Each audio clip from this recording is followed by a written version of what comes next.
នៅក្នុងប្រទេសកម្ពុជាមានផ្កាយចំនួន2ដួងដែលគេស្គាល់ជាទូទៅតាំងពីសម័យបុរាណមកដោយសារតែវាគឺជាផ្កាយដែលគេមើលទៅឃើញមានពន្លឺភ្លឺចាំងចែងខ្លាំងហើយទាក់ទាញអារម្មណ៍ជាងផ្កាយណានាផ្សេងទៀតទាំងអស់ផ្កាយទាំងពីរដួងនេះមួយតែងតែរះនៅពេលព្រឹកព្រលឹមមុននឹងត្រូវលុបបាត់ទៅដោយពន្លឺព្រះអាទិត្យហើយដែលយើងហៅថាផ្កាយព្រឹកនិងមួយទៀតតែងតែបង្ហាញខ្លួននៅពេលល្ងាចហើយបានតែប៉ុន្មានម៉ោងក៏លិចបាត់ទៅវិញហើយដែលយើងហៅឈ្មោះថាផ្កាយចៅតែក៏ពិតទៅផ្កាយព្រឹកនិងផ្កាយចៅនេះមិនមែនជាផ្កាយពីរផ្សេងគ្នាដូចដែលមនុស្សភាគច្រើនធ្លាប់គិតនោះទេក៏ប៉ុន្តែគឺជាផ្កាយតែមួយគ្រាន់តែបង្ហាញខ្លួននៅពេលផ្សេងគ្នាតែប៉ុណ្ណោះហើយផ្កាយនេះគឺគ្មានអ្វីក្រៅពីភពសុក្រដែលជាភព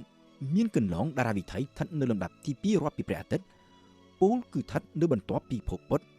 ហើយនៅមុនភពផែនដីរបស់យើងដោយសារតែមានកន្លងតារាវិថីស្ថិតនៅប៉ែកខាងក្នុងធៀបនឹងភពផែនដីបែបនេះហើយបានជាគេសង្កេតពីភពផែនដីទៅគេឃើញថាភពសុក្រតែងតែមានទីតាំងស្ថិតនៅក្បែរព្រះអាទិត្យដោយពេលខ្លះរះនៅពេលព្រឹកព្រលឹមមុនព្រះអាទិត្យបន្តិចពេលខ្លះលិចទៅតាមក្រោយព្រះអាទិត្យនៅពេលល្ងាច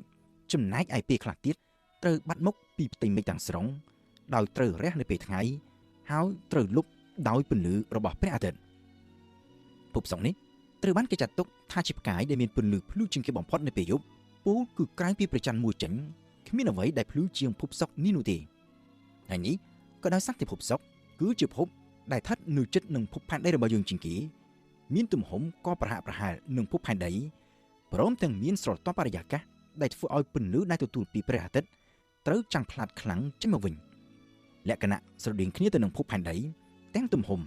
ទាំងធាតុផ្សំនិងវត្តមាននៃបរិយាកាសបែបនេះហើយដែលធ្វើឲ្យមនុស្សទូទៅតាំងពីដើមរៀងមក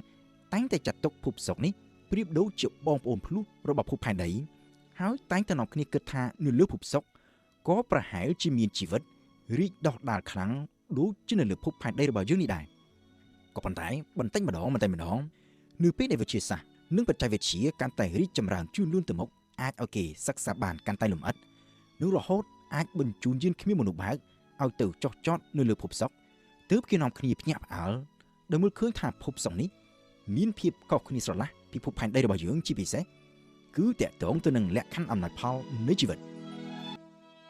ប្រទេសដែលបានបញ្ជូនយានគ្មានមនុស្សបើកឲ្យទៅចុះចតដោយជោគជ័យលើភពសុក្រមុនគេបង្អស់នៅក្នុងប្រវត្តិសាស្ត្រ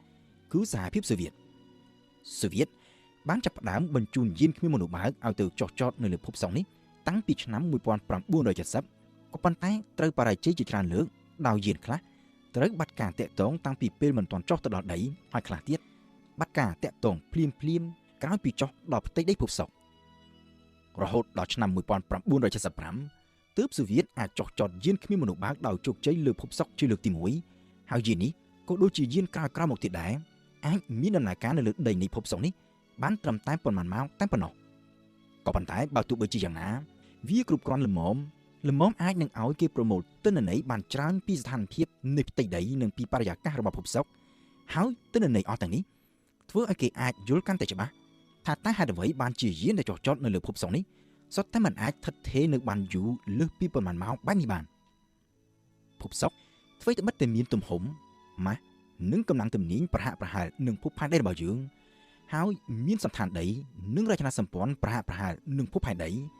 ក៏ប៉ុន្តែលក្ខណៈស្រដៀងគ្នានឹងភពផែនដីរបស់យើងនេះគឺមានតែត្រឹមនេះប៉ុណ្ណោះចំណែកឯអ្វីផ្សេងទៀតគឺខុសគ្នាស្រឡះពីភពផែនដីរបស់យើងភពសុក្របើទោះបីមិនមែនជាភពដែលស្ថិតនៅជិតនឹងព្រះអាទិត្យជាងគេក៏ប៉ុន្តែគឺជាភពដែលក្តៅជាងគេបង្អស់នៅក្នុងប្រព័ន្ធព្រះអាទិត្យរបស់យើងដោយសីតុណ្ហភាពនៅលើភពសុក្រមានរហូតដល់ទៅជាង460អង្សាពូលគឺក្តៅជាងភពពុទ្ធដែលជាភពស្ថិតនៅជិតព្រះអាទិត្យជាងគេទៅទៀតមូលហេតុចម្បងដែលធ្វើឲ្យភពសុក្រមានសីតុណ្ហភាពក្តៅខ្លាំងបែបនេះគឺដោយសារតែភពសុក្រមានស្រទាប់បរិយាកាសក្រាស់ខ្លាំងហើយបរិយាកាសនេះទៀតសោតគឺមានធាតុផ្សំភាគច្រើនលើសលប់ជាឧស្ម័នកាបូនិកហើយមានមួយផ្នែកតូចជាអាសូតដែលសុទ្ធសឹងតែជាប្រភេទឧស្ម័នផ្ទះកញ្ចក់ដ៏មានប្រសិទ្ធភាពនៅក្នុងការស្រូបនិងទប់កម្ដៅពីព្រះអាទិត្យមិនឲ្យសាយភាយចេញទៅវិញស្រទាប់បរិយាកាសដ៏ក្រាស់ឃ្មឹងនេះក៏ធ្វើឲ្យសម្ពាធនៅលើភពសុក្រត្រូវកើនឡើងដល់កម្រិតកំពូលផងដែរដោយគ្រាន់តែនៅលើផ្ទៃដីនៃភពសុក្រសម្ពាធមានខ្លាំងរហូតទៅដល់ប្រហាក់ប្រហែលនឹងសម្ពាធនៅឯបាតសមុទ្រជម្រៅដល់ទៅជិត 1000 ម៉ែត្រនៅលើភពផែនដីរបស់យើងឯណោះ សម្ពាធនិងសីតុណ្ហភាពដ៏ក្តៅបែបនេះហើយដែលធ្វើឲ្យគេសន្និដ្ឋានថានៅលើភពសុក្រយ៉ាងហោចណាស់នៅលើផ្ទៃដីគឺមិនមែនជាទីកន្លែងដែលមានអំណោយផលសម្រាប់ការរីកដុះដាលនៃជីវិតដូចជាអ្វីដែលគេធ្លាប់គិតកាលពីមុនមកនោះទេក្រៅពីនេះភពសុក្រនៅមានលក្ខណៈដ៏ចម្លែកមួយទៀតដែលខុសពីភពផ្សេងៗទៀតនៅក្នុងប្រព័ន្ធព្រះអាទិត្យរបស់យើងគឺភពសុក្រនេះមានចលនាវិលជុំវិញខ្លួនឯងយ៉ាងយឺតបំផុតដោយវិលមួយជុំខ្លួនឯងត្រូវចំណាយពេលយូរជាងវិលជុំវិញព្រះអាទិត្យទៅទៀតគេអាចនិយាយបានម្យ៉ាងទៀតដោយងាយស្ដាប់ថានៅលើភពសុក្រមួយថ្ងៃមានរយៈពេលយូរជាង1ឆ្នាំដោយ1ឆ្នាំនៅលើភពសុក្រមានរយៈពេលស្មើនឹង225ថ្ងៃនៅលើភពផែនដីរបស់យើងចំណែកឯមួយថ្ងៃវិញមានរយៈពេលរហូតដល់ទៅ243ថ្ងៃឯណោះចំណុចដ៏ចម្លែកមួយទៀតគឺប្រសិនបើគេអាចទៅឈរនៅលើដីនៃភពសុក្របានដោយមិនត្រូវស្លាប់ដោយកម្ដៅនិងសម្ពាធហើយប្រសិនបើមិនមានពពកនិងស្រទាប់បរិយាកាសដ៏ក្រាស់ឃ្មឹកបាំងទីនោះគេនឹងអាចសង្កេតឃើញថាថ្ងៃមិនត្រឹមតែដើរយឺតជាងឆ្នាំនោះទេក៏ប៉ុន្តែព្រះអាទិត្យនៅលើភពសុក្រមានចលនាផ្ទុយពីអ្វីដែលយើងឃើញនៅលើភពផែនដីរបស់យើងទាំងស្រុងពូលគឺព្រះអាទិត្យរះនៅទិសខាងលិចហើយលិចទៅវិញនឹងឯទិសខាងកើតនេះក៏ដោយសារតែភពសុក្ររួមជាមួយនឹងភព Uranus គឺជាភពតែពីរគត់នៅក្នុងប្រព័ន្ធព្រះអាទិត្យរបស់យើងដែលមានចលនាវិលជុំវិញខ្លួនឯងក្នុងទិសដៅបញ្ច្រាស់ពីភពផ្សេងៗទៀតនៅក្នុងពេលបច្ចុប្បន្ននេះនៅលើភពសុក្រវិតបិទតែគេសន្មតជារួមថាវាមិនមែនជាទីតាំងដែលមានលក្ខខណ្ឌអំណោយផលសម្រាប់ការរីកដុះដាលនៃជីវិតក៏ប៉ុន្តែអ្នកវិទ្យាសាស្ត្រនៅតែបន្តចាប់អារម្មណ៍សិក្សាលម្អិតទៅលើភពនេះដដែលជាពិសេសគឺគេចង់ដឹងលម្អិតអំពីបរិយាកាសដែលពោពេញទៅដោយឧស្ម័នផ្ទះកញ្ចក់នៅលើភពសុក្រដើម្បីយកធ្វើជាមូលដ្ឋាននៅក្នុងការសិក្សាទៅលើដំណើរវិវត្តនៃអាកាសធាតុនៅលើភពផែនដីរបស់យើងតាមរយៈទិន្នន័យដែលគេប្រមូលបានកាលពីពេលកន្លងមក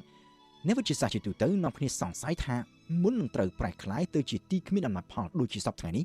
កាលពីដើមដំបូងឡើយភពសុក្រប្រហែលជាមានទឹកនិងបរិយាកាស